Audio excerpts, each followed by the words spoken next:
I played college baseball, and I had a nervous habit on the on-deck circle of holding the bat, and I on the other the handle end, and I was kind of, and I hit my teeth and chipped my teeth.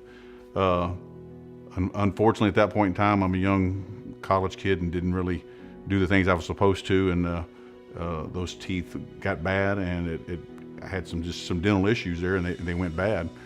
At that point in time, it was Keat Dental at the time, and they put a whole new bridge in, and so I guess I've got a bridge of about 4 teeth there across the top. So over time, another 8 months later, playing competitive slow pitch softball, I got hit in the mouth with another ball and busted that bridge. And this office was great at that time about taking care of me, getting it fixed pretty rapidly, getting a temporary bridge put in, and then getting a real bridge put in pretty quick right after that.